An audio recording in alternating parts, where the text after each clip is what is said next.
Assalamualaikum warahmatullahi wabarakatuh. Kali ini kita memasuki materi puisi. Yang akan dibahas yaitu ada unsur intrinsik dan ekstrinsik puisi. Yang pertama yang harus diketahui yaitu kompetensi intinya. KI 1 yaitu menghayati dan mengamalkan ajaran agama yang dianut. KI 2 menunjukkan perilaku jujur, disiplin, tanggung jawab, peduli, dalam kurung ada gotong royong, kerjasama, toleran, damai. Santun, responsif, dan proaktif sebagai bagian dari solusi atas berbagai permasalahan dalam berinteraksi secara efektif dengan lingkungan pergaulan dunia.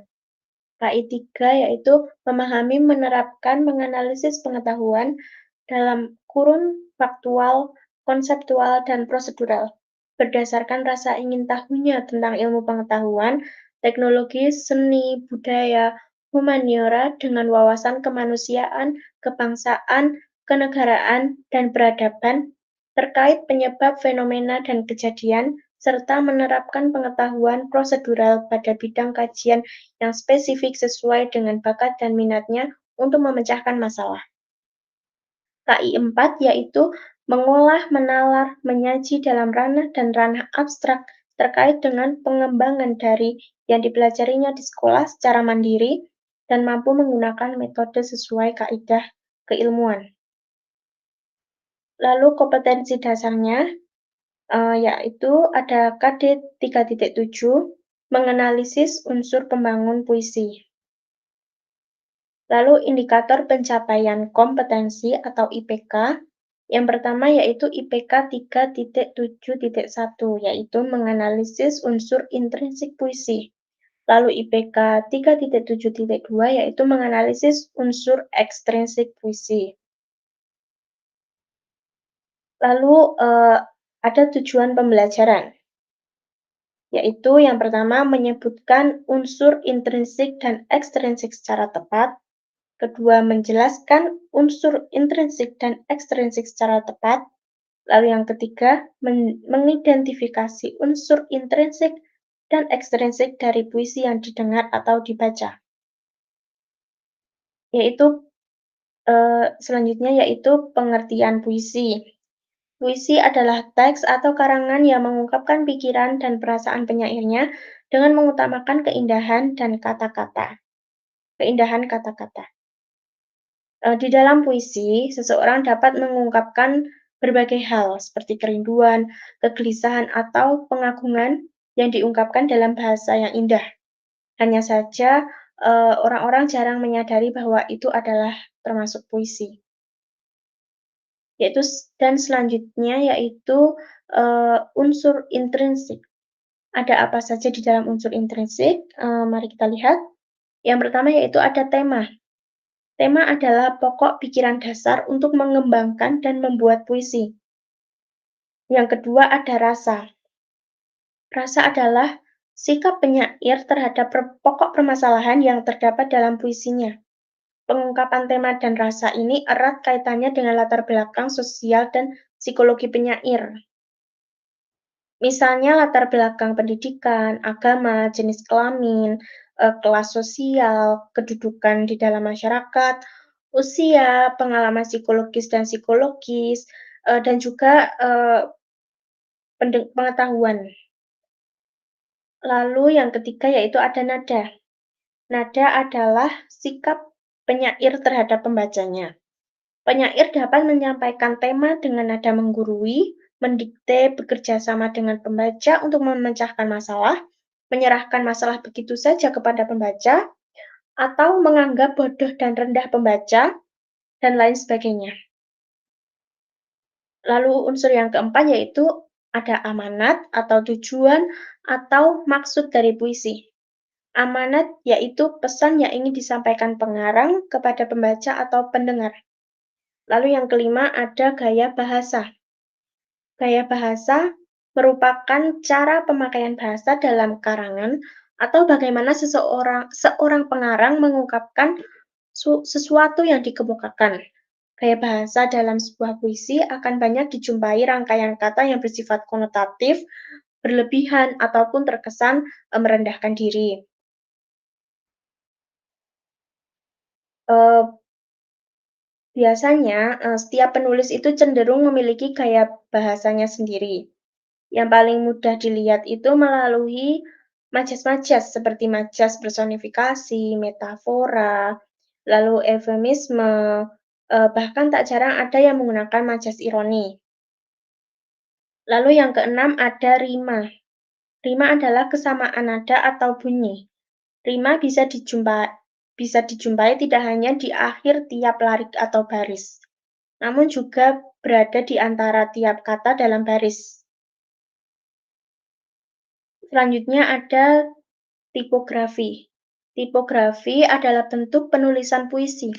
Secara umum, sering ditemukan bahwa dalam puisi itu dalam bentuk baris. Namun ada juga puisi yang disusun dalam bentuk fragmen-fragmen, bahkan dalam bentuk yang menyerupai apel, zigzag, ataupun model lainnya. Lalu yang kedelapan yaitu ada imaji. Pengimajian ini dapat berupa kata atau rangkaian kata-kata yang dapat memperjelas apa yang ingin disampaikan oleh penyair, karena menggugah rasa imajinasi pembaca melalui penginderaan. Lalu yang kesembilan yaitu ada kata konkret. Ada keinginan penyair untuk menggambarkan sesuatu secara lebih konkret atau berwujud. Oleh karena itu, dipilih kata-kata yang membuat segalanya terkesan dapat disentuh. Bagi penyair, hal itu, dapat dirasakan lebih jelas. Lalu yang, kita akan masuki unsur ekstrinsik. Ada 3 yang termasuk unsur ekstrinsik, yang pertama yaitu ada unsur biografi. Unsur biografi ini, adalah latar belakang dari pengarang. Latar belakang, dari pengarang itu cukup mempengaruhi dalam pembuatan puisi. Lalu yang kedua yaitu ada unsur sosial. Unsur sosial sangat erat kaitannya dengan kondisi masyarakat ketika puisi itu dibuat. Misalnya, puisi dibuat ketika masa Orde Baru menjelang berakhir. Saat itu kondisi masyarakat dan pemerintahannya sangat kacau, sehingga puisi yang dibuat pada saat itu mengandung sindiran-sindiran terhadap masyarakat.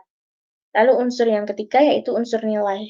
Unsur nilai dalam puisi meliputi unsur yang berkaitan dengan pendidikan, seni, ekonomi, politik, sosial, budaya, adat istiadat, hukum, dan lain-lain. Nilai yang terkandung dalam puisi menjadi daya tarik tersendiri sehingga sangat mempengaruhi baik atau tidaknya puisi. Selanjutnya, ini ada contoh puisi yang bersajak api-api. Judulnya Cita-Cita. Karya dari Rukmayanti. Aku hanyalah insan biasa, bernaung di gedung ini untuk belajar, berjuang demi cita-cita, sampai dimanapun akan kukejar.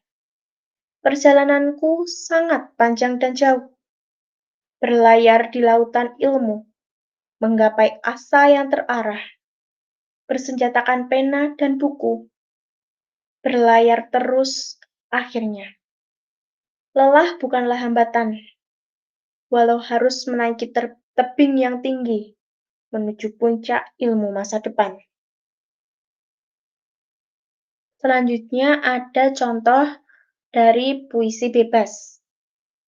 Judulnya yaitu Pahlawan yang Hilang.